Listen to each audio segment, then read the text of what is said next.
my name is Jessica McElwee, and this is my informative speech about Disneyland. With over 22 world-class attractions and an average of about 44,000 guests visiting the park each day, it is safe to say that Walt Disney's original theme park, Disneyland, has become quite popular throughout its nearly 64 years of operation. A legacy like this doesn't happen often, nor does it happen overnight. We often think about the many successes behind the Disney company. However, we don't often hear about their mistakes. Disneyland's opening day, also known as Black Sunday, is a great example of one of those mistakes. The park, located in Anaheim, California, was set to open on July 17, 1955.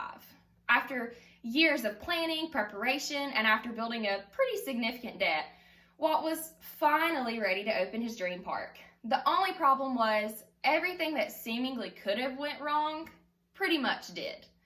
In hindsight, this is really no surprise. They were working under an only 1-year time crunch to build an entire theme park. This is a fraction of what park construction takes today. It is noted that employees, known as cast members at the Disneyland park, were literally scrambling to finish the park just hours before the gates opened. In addition, Disneyland had only accounted for about 15,000 guests that day, as you could only enter the park upon invitation for its grand opening. The tickets were given to the invited guest and their party. The term, their party, was taken advantage of. Some guests brought their families, which was the idea, but other guests came with busloads of people. With the poorly phrased tickets, alongside counterfeit tickets, and even an alleged man who was charging people to climb his ladder over the gates, it is clear to see how capacity quickly got out of hand. 15,000 guests turned out to be a nearly double 28,000 guests. And that's not even where their problems ended. The Southern California heat literally melted the concrete, leading to guests' shoes getting stuck in the walkways. Traffic was at a historical high, the riverboat in the park was reportedly sinking, and the rides, concession stands, and bathrooms began breaking down and closing, in part due to the maxed out capacity. Though day one was a complete failure, the Disney company, led by the always persistent Walt Disney, cleaned up the park, reevaluated, and opened the very next day. Walt never lost hope. He knew that it wouldn't be perfect and that it would take a few months to buff everything out. And he was right. After only 7 weeks, Disneyland had reached 1 million visitors. And today, over 800 million guests have walked through the gates. Disneyland has created a mix of new and old attractions throughout the year. One of the park's oldest and most nostalgic attractions is It's a Small World.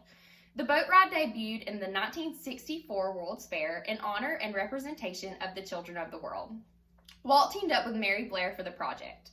Blair was an acclaimed artist and is now recognized as one of Disney's most influential Imagineers. Today, the ride lives on, operating in every Disney park on Earth. The park has also updated over the years as well. Walt Disney insisted that Disneyland would never be complete, but that it grow and evolve with the times. For example, the park's newest addition, Star Wars Galaxy's Edge project, the estimated $1 billion expansion, showcases the company's newest advancements in rider technology and animatronics, thus creating an altruistic, immersive experience. Prior to the lengthy closing of Disneyland this year due to the COVID-19 pandemic, Disney parks continued to see extensive success. But maintaining such successful parks comes with a price.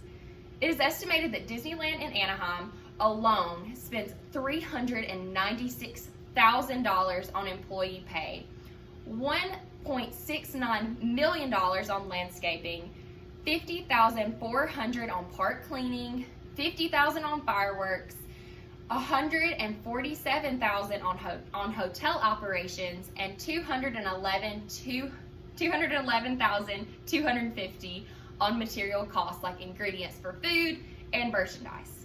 And that's only their daily cost of operations. As a whole, the Disney parks cost around $10.68 billion daily, which is evenly dispersed, rounds out to be about $3.25 million in operating costs per day per park.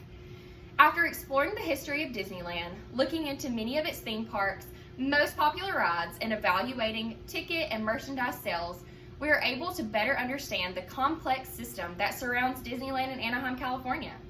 Disneyland is not your average theme park, but a legacy and a financial miracle.